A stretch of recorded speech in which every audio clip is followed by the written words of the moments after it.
back to Reading with Jasmine. We are now on Chapter 7, and the title is Into the Bush. I spent the next few days being over-the-top helpful at the animal clinic with Alexis. When we weren't feeding Blossom, cuddling with Bean, or taking Boomer for walks outside, we were cleaning cages and pens, prepping food with the student trainees, doing dishes, or hanging laundry. How did you learn so much about taking care of animals? Alexis asked me, wedging half an orange between three branches in the parrot enclosure. I foster kittens for an animal shelter back home, I said, placing my rake between my shoes and Dexter, the naughty cockatoo who liked the chewed laces. I also read about animals. Everyone says that I take after Aunt Mamie, like it's in my blood or something. Hey, people say that about me too, Alexis said. How I'm like Aunt Mamie. I mean, I don't know if it's in my blood. Yeah, because you're not related. I pushed a soggy banana onto a sharp twig coming out of a tree, regretting my words as soon as they left my mouth. I saw Alexis' smile falter. I also read a lot about animals. Everyone says that I take after Aunt Mamie, like it's in my blood or something. Hey, people say that about me too, Alexis said. How I'm a lot like Aunt Mamie. I mean, I don't know if it's in my blood. Yeah, because you're not related. I pushed a soggy banana onto a sharp twig coming out of a tree, regretting my words as soon as they left my mouth. I saw Alexis' smile falter. Sorry, they came out wrong. No worries, she said quickly. Aunt Mamie and Auntie Lynette say that everyone at the sanctuary is one big family. I like the part about living here. My own family is pretty small, just me, my mom, and my dad. She raked a corner that was messy with leaves. It would be loads better if you could stay here too. It's nice having another kid around. That would be amazing, I said. Believe me, I've already asked my mom to stay about 1,000,000 times. I dropped some seeds into a cup, and Alexis tossed a piece of brown lettuce into the trash bucket.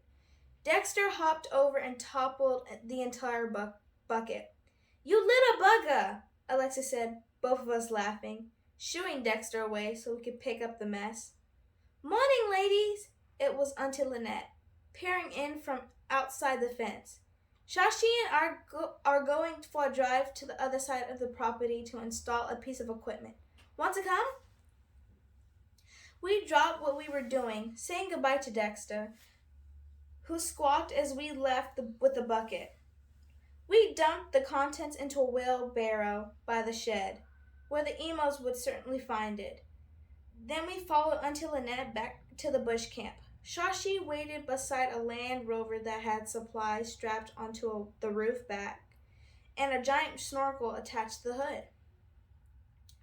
Is this for going out underwater? I asked, touching the snorkel. Auntie Lynette shook her head. It's extremely dry and dusty on these dirt roads. The car takes air through the snorkel to keep the dust out of the engine.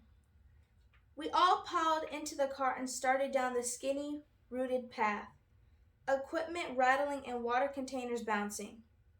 We drove through the dense woods over fallen branches, down into the gullies, and back up onto narrow roads, past dry, grassy fields, and through shallow rivers so clear you could see the rocks at the bottom. Look, wombat burrows! Alexis pointed to a few wombat-sized holes on a hill as we drove by. In the front seat, Shashi asked Auntie Lynette, Do you think we'll see any rain this month? It's a tough job, this one, Auntie Lynette said. The fuel load is high. We're ripe for a fire. I felt a twinge of worry. What do you mean? See how the forest floor is covered with dry leaves and dead timber?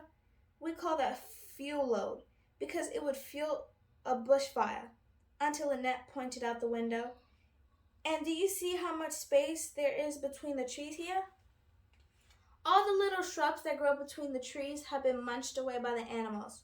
So all we have left is dry, highly flammable tree litter. It's dangerous. Auntie Lynette said to Shashi, I applied for a controlled burn last winter, but all the fireys were busy fighting wild bushfires, so we were never able to get to our barn. I'm hoping we can get one down in the autumn. A controlled burn? You mean they'd set fire on purpose? I asked. Here? At the sanctuary? Yes, our rural fire brigade doesn't control burns to get rid of the ground litter, Auntie Lynette replied. As devastating as fire can be, some plants need the heat of fire for their seeds to germinate. Professor Mackey has been studying the effects of fire on plants for so many years, Shashi told us. So what can we do? I asked, feeling unsettled. We take precautions, said Auntie Lynette. Hope for a good rain and pray that a lightning strike doesn't set this bush on fire. When we reached the far end of the property, we parked and got out of the Land Rover, feeling a bit sick from the rough ride. Alexis and I sat on a rock and sipped bubbly water, while Shashi and Auntie Lynette organized their equipment. Two colorful birds zipped by us and landed in a tree above my head. I don't think I'll ever get used to the wild parrots just flying around like that, I said. Those are rainbow lorikeets. Taking in another gulp of water. Pretty common. What about the red and purple ones over there? I asked, pointing. Alexis peered at them. Crimson rosellas, I think. You know your birds, huh? I took out my phone to take a picture of the parrots and spotted another one. What about that bright blue and red one? Alexis sat up straighter, squinting at it. You know, I'm not sure. Can you take a picture of it? We'll look it up in my bird book when we get back to camp.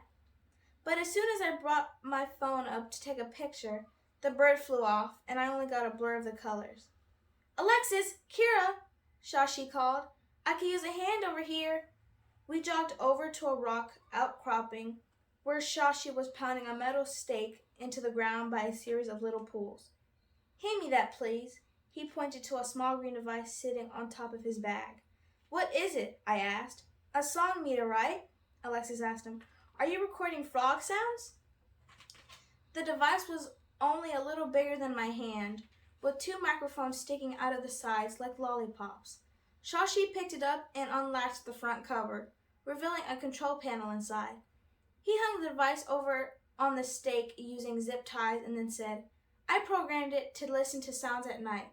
My phone has an app that will name the different frog sounds it picks up. Each species of frogs has a different sound, so then we'll know what kind of frogs live on this part of the property. We walked a little ways along the path by the creek to install another song meter in a different area, passing Auntie Lynette, who was taking a clipping of a fern-like plant. Suddenly, Alexis grabbed my arm. Stop! She pointed to the ground where I was about to step, and I saw a bunch of black spines sticking out of the dirt. Auntie Lynette came over. It's an echidna. I bent down for a closer look. The echidna was buried so far into the sandy earth that it looked like a spiky plant. See these tracks it made? Auntie Lynette pointed to a line of small tracks in the dirt. The right foot made nearly a perfect impression of a paw with two little claws and two long claws. But the left foot made a rough line, as though it was dragging through the dirt. I reckon this fellow is limping. Should we bring it into the clinic? I asked. Auntie Lynette expertly dug out the echidna and lifted it up in one hand as the little creature rolled itself into a ball. His side looked wet and blotchy red, and one leg hung limp. Looks like he's bleeding, said Alexis. It's the predator again, isn't it? I reckon so, Auntie Lynette said grimly. Let's get back to the clinic. Shashi, you about ready? I'll be there in a minute, Professor Mackey said Shashi. Auntie, I asked as we returned to the Land Rover, how many more injured animals do you think are out there that we don't know about? Hard to say, but if there's a fox, she answered, depending on how long it's been looking about the property, there could be many more injured.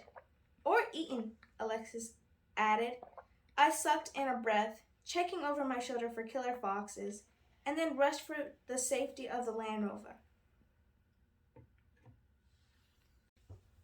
This concludes Chapter 7. Do you think the predator is a fox or the cute little kitten? Stay tuned for Chapter 8 tomorrow.